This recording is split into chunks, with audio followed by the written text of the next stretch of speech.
नमस्कार दोस्तों, स्वागत है आपका आज की बेहद बड़ी और ताजा खबरों की इस वीडियो में। दोस्तों आज की इस वीडियो में जानेंगे आज की महत्वपूर्ण और ताजा खबरों के बारे में। तो दोस्तों वीडियो में आगे बढ़े उससे पहले आपसे एक छोटी सी विनती करना चाहते हैं कि इस वीडियो को लाइक और शेयर जरूर कर दीजिएगा, साथ ही हमारे चैनल को सब्सक्राइब जरूर कर लीजिएगा। वहीं पर दोस्तों वीडियो में आगे बढ़े उससे पहले आपके जनरल नॉलेज में वर्दी के लिए आपसे एक प्रश्न पूछना चाहते हैं।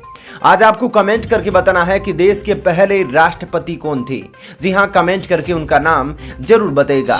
तो चलिए दोस्तों बिना देरी के शुरू करते हैं आज की खबरों की कारवां को।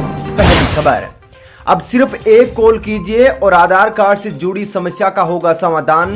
UIDAI ने जारी किया हेल्पलाइन नंबर।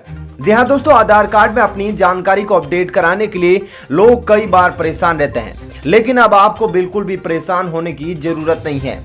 अब ये प्रक्रिया काफी आसान होने जा रही है। आधार से जुड़ी हर समस्या का समाधान करने के लिए UDAI ने 1947 हेल्पलाइन नंबर की शुरुआत की है, जो 12 भाषाओं में उपलब्ध है। यहाँ आपकी आधार से जुड़ी हर समस्या का समाधान हो जाएगा। आप आधार से जुड़ी किसी भी समस्या का समाधान के लिए सोमवार से शुक्रवार तक 7 बजे से 11 बजे तक फोन कर सकते हैं। इसके अलावा रविवार को आप सुबह 8 बजे से शाम 5 बजे तक इस नंबर पर फोन कर सकते हैं। चलिए दोस्तों जानते हैं अगली खबर। शिक्षा के क्षेत्र में बड़ा कदम, रमेश पोखरियाल निशंक आज करने वाले हैं बड़ा ऐलान। जी हां दोस्तों, केंद्रीय शिक्षा मंत्री रमेश पोखरियाल निशंक 5 जुलाई को छात्रों को national initiative for proficiency in reading with understanding and numeracy की सौगात देने वाले हैं। इस संबंध में शिक्षा मंत्रालय के आधिकारिक ट्विटर अकाउंट से जानकारी दी गई है।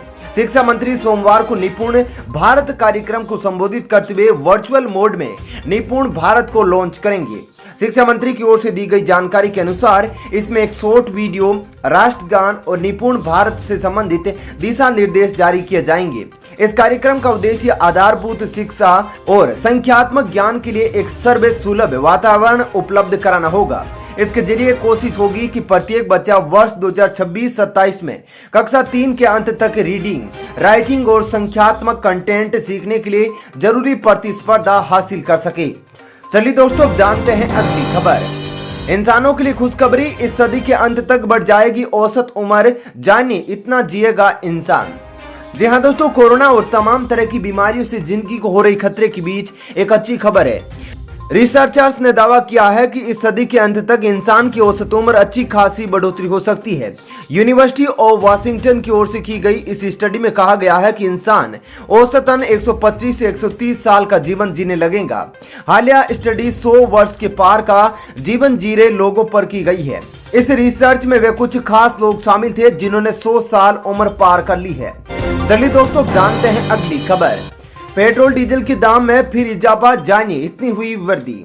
जी हाँ दोस्तों, सोमवार 5 जुलाई को पेट्रोल के दाम में तेजी रही है, जबकि डीजल के दाम में कोई बदलाव नहीं हुआ है। आज घरेलू बाजार में सरकारी तेल कंपनियों ने पेट्रोल की कीमतें 31 पैसे से 39 पैसे तक बढ़ा दी है। वहीं दिल्ली में सोमवार को इंडियन ऑयल के पंप पर पेट्रोल 99.86 रुपए प्रति लीटर पर चला गया है। साथ ही डीजल में कोई बदलाव नहीं हुआ है और ये 79.36 रुपए प्रति लीटर के भाव पर रहा है।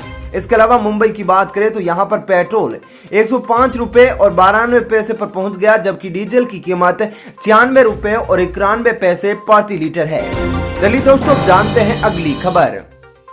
कोरोना की पहली लहर के मुकाबले दूसरी लहर में कम रही अस्पतालों में भर्ती पुरुषों की संख्या, स्टडी।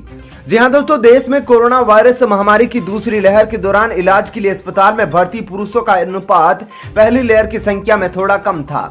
यह जानकारी एक अध्ययन में सामने आई है। अध्ययन report Indian journal of medical research में प्रकाशित हुई है, जिसे भारतीय आयुर्विज्ञान अनुसंधान परिषद ICMR, अखिल भारतीय आयुर्विज्ञान संस्थान एम्स और राष्ट्रीय रोग नियंत्रण केंद्र NCDC के विशेषज्ञों द्वारा अंजाम दिया गया। स्टडी में यह तथ्य भी निकलकर सामने आया है कि भारत में कोविड-19 की दूसरी लहर पहले की तुलना में थोड़ा अलग थी। दूसरी लहर में 20 साल से कम उम्र के लोगों को छोड़कर सभी आयु समूह वाले लोगों में उच्च मृत्यु दर दर्ज की गई थी। चलिए दोस्तों जानते हैं अगली खबर। 8 जुलाई तक इन सभी राज्यों में भारी से बहुत भारी बारिश होने की संभावना, मौसम विभाग ने जारी की चेतावनी। जी हां दोस्तों, मौसम विभाग ने रविवार को एक और ताजा अपडेट जारी किया है, जिसमें कुछ राज्यों में मध्यम से तेज आंधी चलने के साथ ही 8 जुलाई तक भारी से लेकर बहुत भारी बारिश होने की भविष्यवाणी की गई है। गौरतलब है कि इससे पहले मौसम विभाग ने 7 और 8 जुलाई के लिए कर्नाटक में येलो अलर्ट जारी किया था, लेकिन बाद में जो अपडेट किया गया है वह बिहार, झारखंड और पश्चिमी बंगाल के लिए इसलिए अहम है क्योंकि इसमें भारी बारिश और आंधी तूफान के अलावा आसमानी बिजली गिरने की आशंका भी जताई गई है। मौसम विभाग ने अगले 5 दिनों तक जिन राज्यों में भारी से बहुत भारी बारिश होने की संभावना जताई है उनमें बिहार, पश्चिमी बंगाल, सिक्किम, झारखंड, अरुणाचल प्रदेश, असम, मेघालय, नागालैंड, मणिपुर, मिजोरम और त्रिपुरा शामिल है। चलिए दोस्तों, अब जानते हैं अगली खबर। राफेल डील पर जांच को लेकर भाजपा कांग्रेस के बीच में विवाद, भाजपा ने दिया बड़ा बयान। जी हां दोस्तों, राफेल विमानों की खरीद को लेकर कांग्रेस और भाजपा के बीच आरोप प्रत्यारोप का दौर लगातार जारी है। भाजपा ने रविवार को कांग्रेस को यह बताने को कहा है कि भारतीय वायुसेना की स्क्वाड्रन शक्ति में कमी आने के बावजूद कांग्रेस की सरकार ने 10 साल तक लड़ाकू विमान क्यों नहीं खरीदे। भाजपा प्रवक्ता संबित पात्रा ने इस सवाल का खुद ही जवाब देते हुए कहा कि क्या यह इसीलिए था क्योंकि गांधी परिवार को उसका मनचाहा कमीशन नहीं मिला था। दरअसल फ्रांस में राफेल सौदे की जांच के आदेश दिए जाने के बाद से ही कांग्रेस की तरफ से भाजपा सरकार के मौन को लेकर सवाल उठाए जा रहे हैं। चलिए दोस्तों, जानते हैं अगली खबर। दिल्ली में आज से फिर होगा अनलॉक की प्रक्रिया में इजाफा, निर्देश जारी। जी हां दोस्तों, कोरोना के कम होते मामलों के बीच दिल्ली सरकार ने अनलॉक 6 के लिए दिशा निर्देश जारी कर दिए हैं। सरकार ने अभी भी सिनेमाघर, थिएटर, मल्टीप्लेक्स को बंद रहने वाली एक्टिविटीज की कैटेगरी में रखा है। हालांकि स्पोर्ट्स क्लब और स्टेडियम को खोलने की इजाजत दे दी गई है। DDMA ने जारी आदेश में कहा कि दिल्ली में सोमवार से बिना दर्शकों के स्टेडियम, स्पोर्ट्स कॉम्प्लेक्स खुल सकेंगे। चलिए दोस्तों, जानते हैं अगली खबर। दूसरे देश भी उठा सकेंगे कोविन प्लेटफॉर्म का लाभ, मिलेगा काफी मदद। जी हां दोस्तों, भारत सरकार 5 जुलाई को कोविन वैश्विक सम्मेलन आयोजित कर रही है, जहां पर यह शेयर किया जाएगा कि साइट के माध्यम से टीकाकरण प्रक्रिया कैसे चल रही है। यह भारत के टीकाकरण अभियान की तकनीकी रीढ़ है।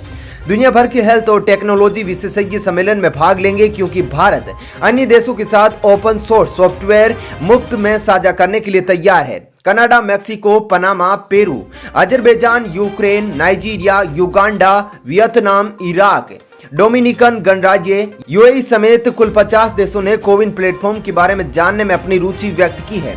प्रधानमंत्री नरेंद्र मोदी इस सम्मेलन में अपने विचारों को भी साझा करेंगे। चलिए दोस्तों, अब जानते हैं अगली खबर। किसान आंदोलन को लेकर बड़ी खबर, दिल्ली पुलिस हुई अलर्ट। जी हां दोस्तों, 3 कृषि सुधार कानूनों के खिलाफ दिल्ली की सीमाओं पर चल रहे आंदोलन के बीच संयुक्त किसान मोर्चे की ओर से संसद के आगामी सत्र के दौरान दिल्ली में प्रदर्शन का ऐलान किए जाने से पुलिस प्रशासन अलर्ट हो गया है।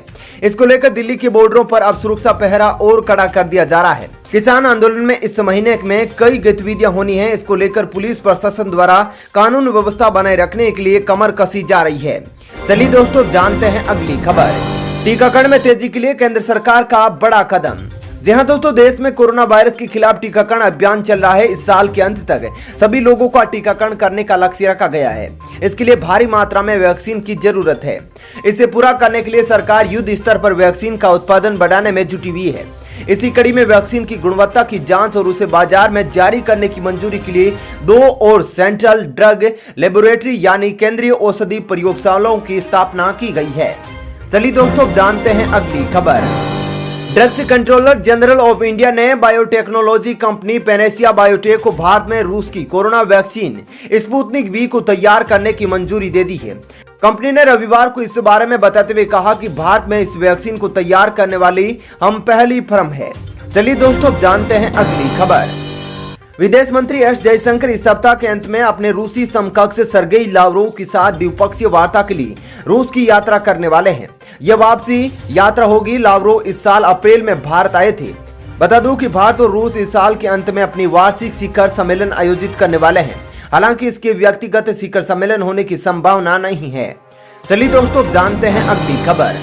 केंद्र के कृषि कानूनों को अस्वीकृत करने संबंधी प्रस्ताव पर महाराष्ट्र सरकार का बड़ा फैसला। जी हां दोस्तों, महाराष्ट्र मंत्रिमंडल द्वारा रविवार को अनुमोदित 3 प्रस्तावों में से एक प्रस्ताव 3 केंद्रीय कृषि कानूनों को अस्वीकार करने से संबंधित है, जिन्हें सोमवार से शुरू हो रहे राज्य विधानमंडल के मानसून सत्र में पेश किया जाएगा। सूत्रों ने यह जानकारी दी है। चलिए दोस्तों, फिलहाल इससे वीडियो में इतना ही। ऐसी ही खबरें देखते रहने के लिए आप हमारे चैनल को सब्सक्राइब कर लीजिएगा, साथ ही इस वीडियो को लाइक और शेयर जरूर कीजिएगा। धन्यवाद। जय हिंद।